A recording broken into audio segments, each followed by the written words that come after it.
Hi, Phyllis here. My website is southernfrugal.com. Today we're going to make some refried beans, and the reason we're doing that is because later on I'm going to make another meal and I need some refried beans. So thanks to the person who made the comment about did I have a recipe for refried beans, and that gave me the idea of how to make the meal later on. So thank you for that. Alright, so we're going to start out, we're going to use our cast iron skillet, and I'm going to use about 2 teaspoons of bacon grease.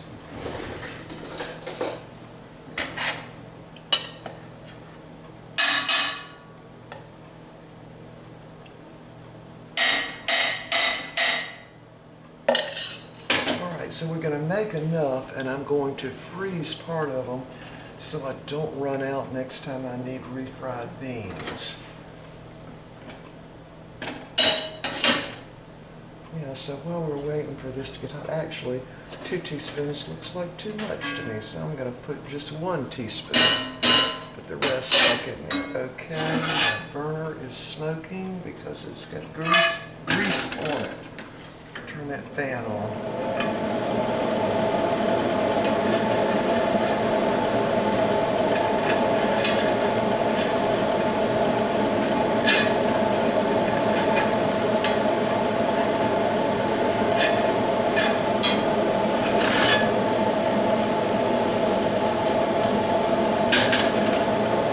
That grease just has to burn off.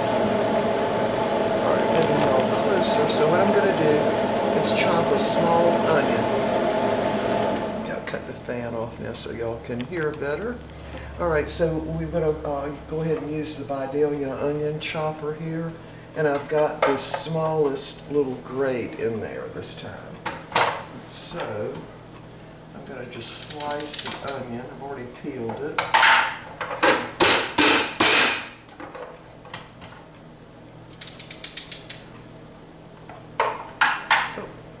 Could not see. There we go. I know that makes a lot of racket, but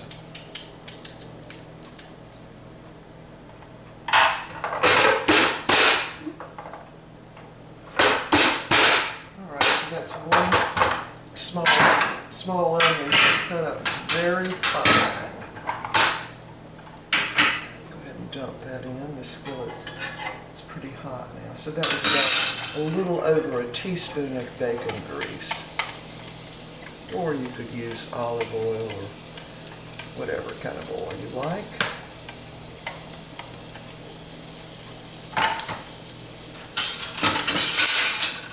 So I've got my burner on sort of a medium high. So I want these to go ahead and cook pretty quick.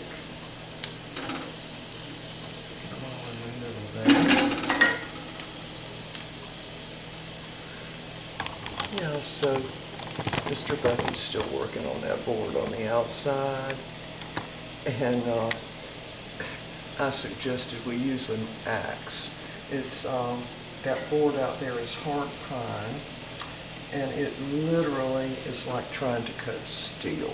I kid you not, it is. And of course that board is the original board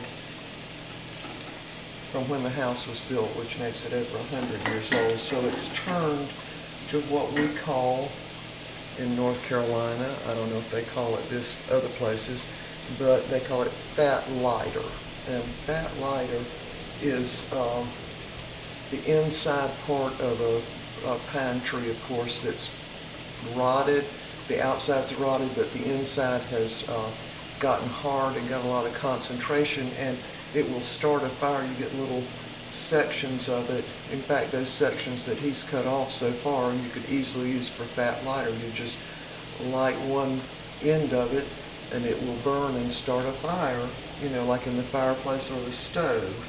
And my granddaddy used to go out and get it in the woods from a tree that had fallen, and you know, some of it had rotted, and then the inside, the heart of it, is hard pine. Now, hard pine, of course, comes from old growth trees. And so that's what this house is made of. I kid you not.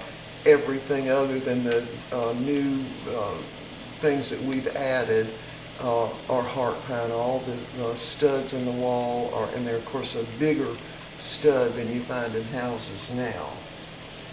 So it's very hard to get a nail in it, and even harder to get a nail out. So we are going to definitely take care of those nails out there. Can't pull them out. So again, it's like steel. That's what it's like. And when you drill it, it smokes. I kid you not. It smokes, because when I was trying to put up backer board upstairs in the master bathroom, when I put up the backer board to put on tile, I had to have a little spray bottle of water with me because it would start smoking, and I was afraid that it was going to catch fire actually. So, alright, so we've got these slightly translucent, the onions. Now I'm going to put some garlic in there. So I'm going to go ahead and slice my garlic in the Vidalia onion chopper too. I've got a big clove there, and I'm just going to slice it into thirds, and that will give me the right size I'm looking for.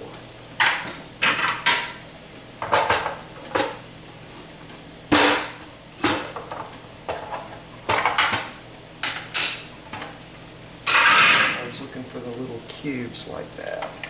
I'll put them in now. I don't want them to get like major brown or anything, so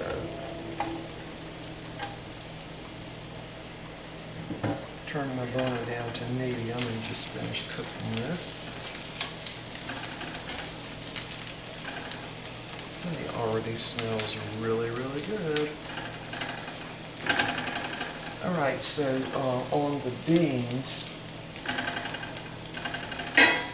I don't have any pintos that I have cooked, so I'm using these out of the can. These are the kind that they don't have any fat back or anything in them. And what I did is dumped them in a strainer and just rinsed the, that thicker liquid that's on them out of them. And again, these are the type beans I'm using, and I drained them, okay, and kind of rinsed them off a little bit.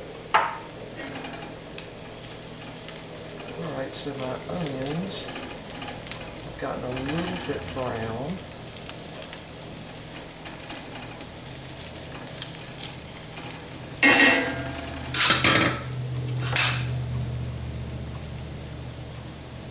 And the beans did have salt in them, just salt and water, and the beans is the only ingredient. Alright, so I'm going to dump my beans in now and mash them.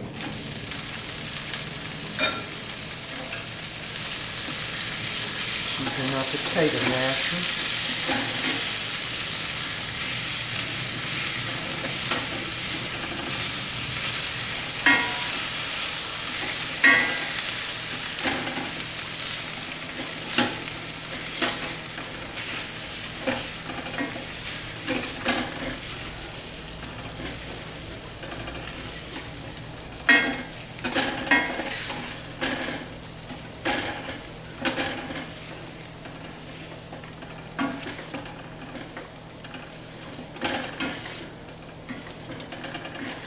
I want these pretty dry for the recipe I'm going to use them in.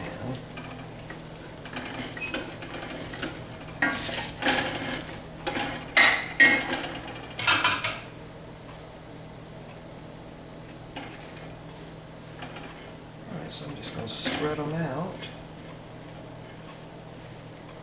And I'm not going to put any other ingredients out, just the onion and the garlic, and of course we've got some flavor from the bacon grease.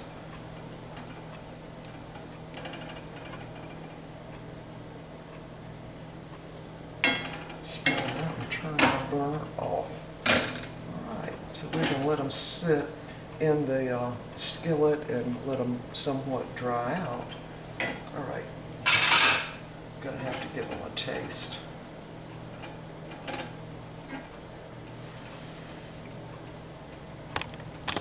Yeah, so I love the refried beans with cheese.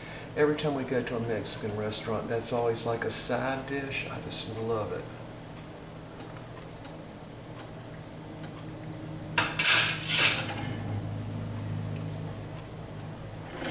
Very, very good. Okay.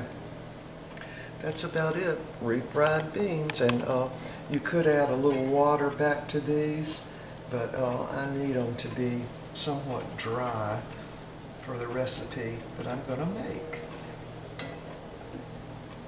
All right. So we're just going to end this video now, and I'm going to do another video so it doesn't take so long. So here they are. Refried beans. All right, y'all. We'll be back in a little while with another video. Bye for now.